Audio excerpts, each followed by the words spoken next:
And Money Watch, the next generation wireless network is just around the corner. 5G wireless service is expecting a massive rollout come 2020.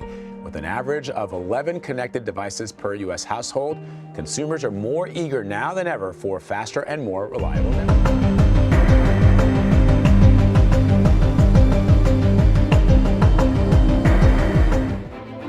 You're being exposed to radiation right now. It's coming at you from both space and the soil, from water and food. Your body itself is radioactive, and you're being exposed to microwaves and radio waves, both natural and human-made. Wi-Fi, TV, radio stations, cell phones, 3G, 4G, and now 5G. And 5G is just getting started. Qualcomm, Samsung, Verizon, LG, Sprint, all these companies and more are right now working to build out the 5G ecosystem. So the question is, what are all these things doing to you? The connection between your cell phone and your cancer risk. It's being absorbed by your head. More than 99% confident that there is no such effect. Brain cancer warning labels on cell phones. To be least concerned about. 5G, the next generation of wireless technology, is much more than just faster internet. It's the groundwork for the Internet of Things, a system through which everything from your heater to your dishwasher to your door lock to your car lock will be connected to the internet. Here's the former head of the FCC. If something can be connected, it will be connected in the 5G world. Autonomous vehicles, smart city energy grids, transportation networks, and water systems. Hundreds of billions of microchips. The 5G revolution will touch all corners. 5G fifth generation technology promises faster download speeds and conveniences that most of us have never dreamed of, but will also be blanketed with a new type of radiation called millimeter waves. Health experts are warning about the rising risks with a 5G rollout. It's not been made clear to the public that 5G won't just be another number and letter on your cell phone. It requires an entirely new infrastructure of thousands of small cellular antennas to be erected throughout cities where it's going to be installed. What would 5G infrastructure look like? Small cell antennas could be placed as close as every third hydro pole. Scientists from 42 countries are now warning their governments about the emerging health problems associated with wireless radiation, and Canadian doctors and scientists have added their voices. The most prevalent symptoms include headache, fatigue, decreased ability to concentrate, tinnitus, irritability, and insomnia. Impacts on the heart and the nervous system are also of great concern. Dr. Rena Bray has been working at the Provincial Environmental Health Clinic for 15 years and seen the number of people suffering adverse effects from electromagnetic exposure rising. We are concerned that the upcoming introduction of 5G will significantly increase the proximity and extent of exposure to microwave radiation in Ontarians. We predict that the number of people who develop the symptoms I just mentioned will rise in the places where 5G is first installed. Doctor.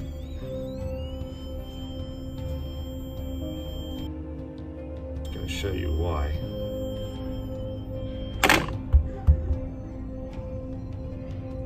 They just put all those up over there.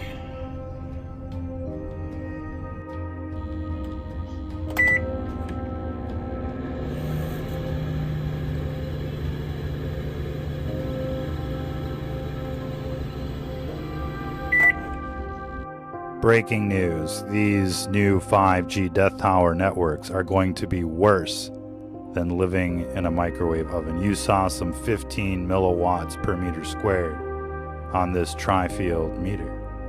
And as this victim approaches the window, he's getting dosed. And it just goes off the scales, way beyond the microwave oven, and he's not even outside.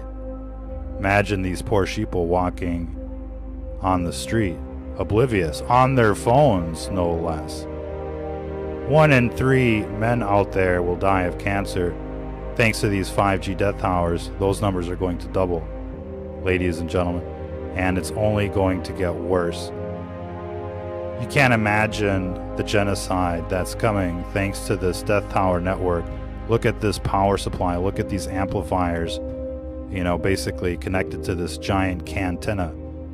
And it's amazing, People are going to be watching these things go up from their bedroom window. They're going to be across the street from everybody. And it's going to bring misery and mayhem, to say the least. These new and improved death towers are going to be at your shopping centers, your grocery stores, your schools, you know, right across the street from you, no escape. And that's the plan, ladies and gentlemen. No escaping these death towers, no escaping the eugenics program. Everybody should be horrified by the prospects of seeing one of these death trees, death towers, death pods from your bedroom window, you know, on your way to work.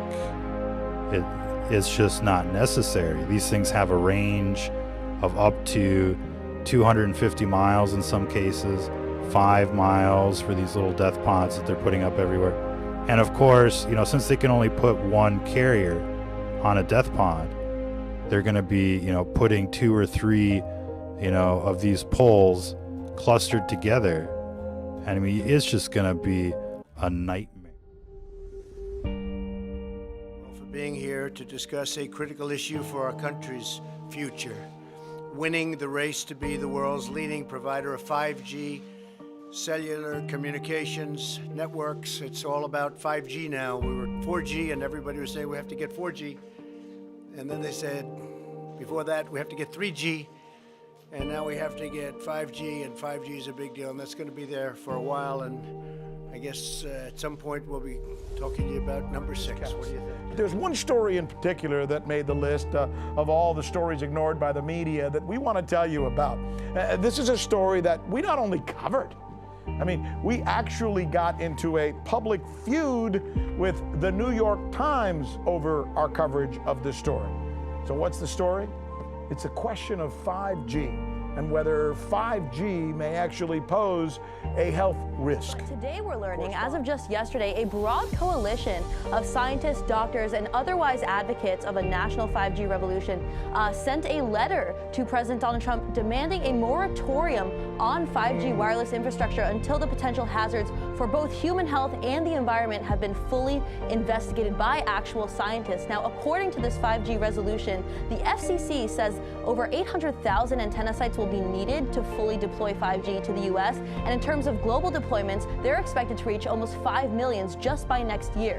Now, what they're saying is that 5G will dramatically increase the public's daily exposure to the radio frequency electromagnetic fields that we already have, but in addition to that, we will have even higher wavelengths of exposure. Now, they're also saying that 5G was not pre-market safety tested, and research shows that 5G has biological effects on human, bees, trees, and the environment. So they're saying that it is not safe, given the science that we already know.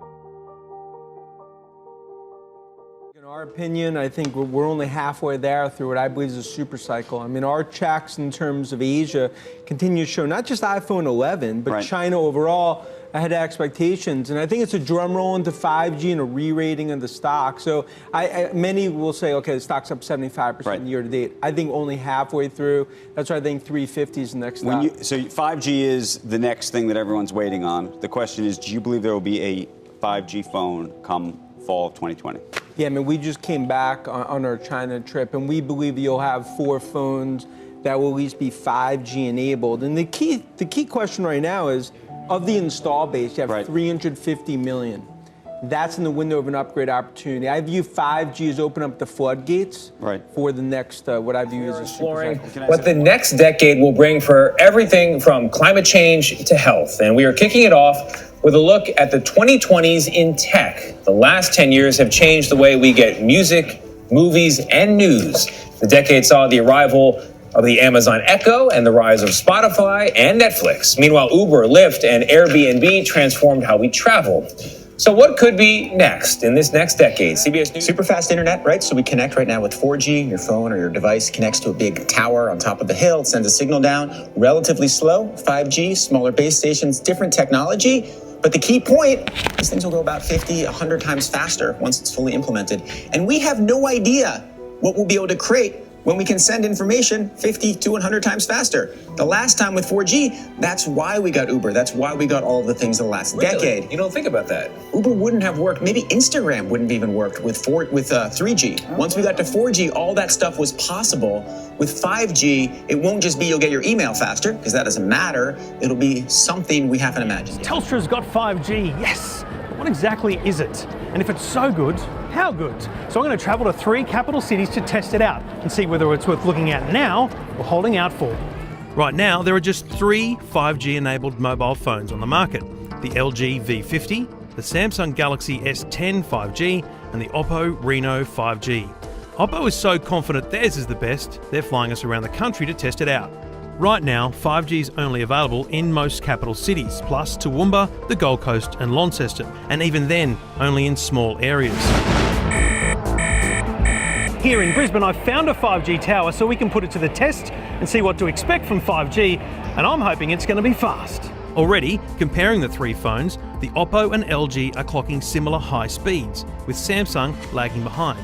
The Oppo measured a top speed of 681 megabits per second, and to put that in perspective, you could download a 2 gigabyte movie in just 25 seconds. The LG was second at 667, while the Samsung topped out at 593. To compare, I've done the same test on the 4G network, and here 5G is around 3 times faster. So why all the fuss? It really is going to unleash, if you like, and support, the next wave of the industrial revolution for things like autonomous vehicles, things like, augmented reality, virtual reality, and the smart home, the smart cities. A couple of hours in the air and I'm in Melbourne, where there are even more 5G hotspots, and the speeds I'm seeing here are even better than the ones we saw in Brisbane. Now, because 5G is such an advanced technology, it actually works best when you're within line of sight of the mobile tower, which, let's be honest, isn't always the case. I did some tests directly underneath a 5G tower, and the speeds were phenomenal. Just a block away, the speeds were halved. Which begs the question, do we really need the faster speeds? I'm happy with what I've got, and it's just a matter of when you're going out of 4 into 3, you do notice it slow down. Technology's moved, so we're just keeping up with technology, aren't we? With my 4G, it's really hard to watch videos, so it takes ages to load my video up. What will you do with faster speeds though? Probably nothing. Another flight, and this time I'm in Sydney. Here I'm getting some incredible results, over 1,000 megabits per second on the LG and the Oppo, but also a huge amount of variation, with speeds halving as I move away from the tower or just to the other side of it. Sydney's a big, busy city, and the speed of 5G is dramatically influenced by the number of people using it at any given time. When we get access to the new band of frequencies, which the government is going to auction next year, that's going to be really exciting, because when we get access to that, you're going to start seeing speeds of around 10 times what you see on 4G.